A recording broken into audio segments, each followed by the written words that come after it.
2014 में प्रगतिशील शिक्षक न्याय मंच के अध्यक्ष डॉक्टर प्रदीप डागर, एक युवा हस्ताक्षर ऊर्जा से भरा हुआ LLB करे हुए और शिक्षकों के हक अधिकार की बात करने वाला 2014 में इलेक्शन लड़ाकर इस बार अध्यक्ष के रूप में क्या आप स्वीकार करती है डॉक्टर प्रदीप डागर को? तो जोरदार तालियों से अपनी नुमाइंदगी कीजिए कि हाँ, इसी के साथ सेंट्रल टीम कुछ ही दिनों में आपके समक्ष आ जाएगी और बैलेट पेपर और पोस्टर पेपर जो भी होंगे आप सब देखेंगे। साथ ही 2014 के इलेक्शन मैंने भी लड़ा था प्रगतिशील शिक्षक न्याय मंच से।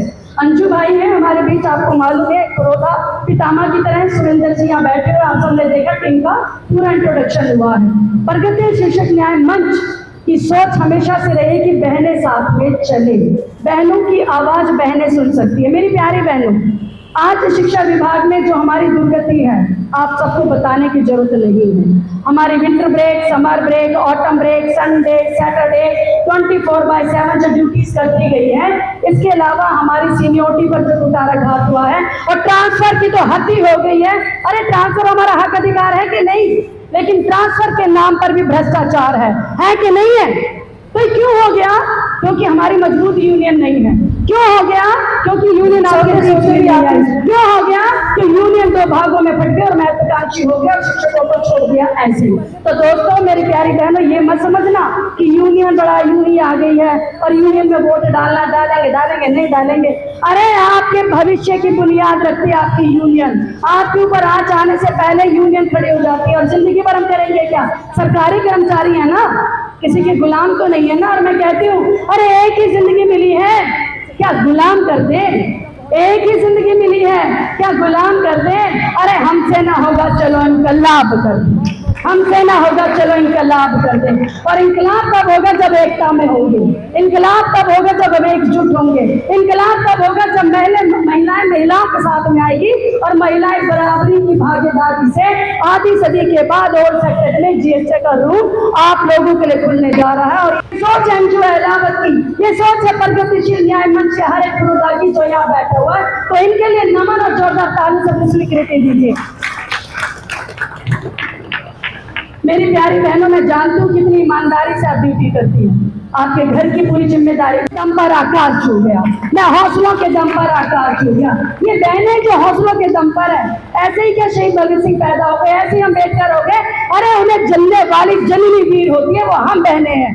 जो मैदान में उतर जाए तो झांसी की रानी है, और राष्ट्रपति बन जाए तो मुर्मू है, और CM बन जाए तो रेखा गुप्ता, GST में आ जाए तो ललिता अध्यापक आपका चेहरा।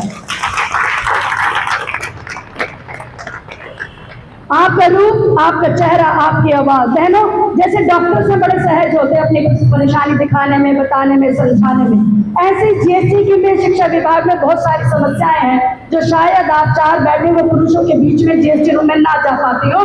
लेकिन यदि बहनें आएंगी तो सहज महसूस करेंगी कि नहीं? करेंगी कि नहीं?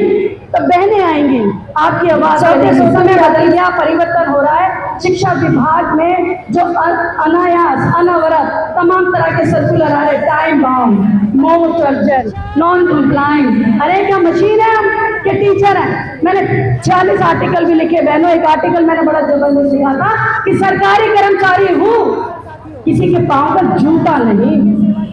मेरा सम्मान पहले है कि नहीं है? अपने सम्मान, अपने स्वाभिमान के लिए आए ना नौकरी करने, या किसी के भी कुछ भी सुनने के लिए आए हैं? इतना दबाव कि हम सबसे ज्यादा बीमार हैं। 80% दिल्ली की महिलाएं बीमार हैं।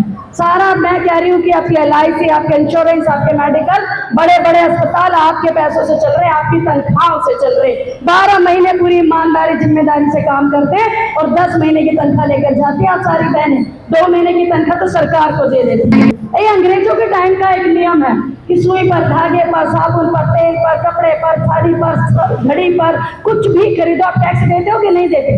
हाँ जी बहन, टैक्स देते हो कि नहीं देते? कितने टैक्स देते हो आप? आपसे गिने नहीं जाएंगे आप इतने टैक्स देते हो।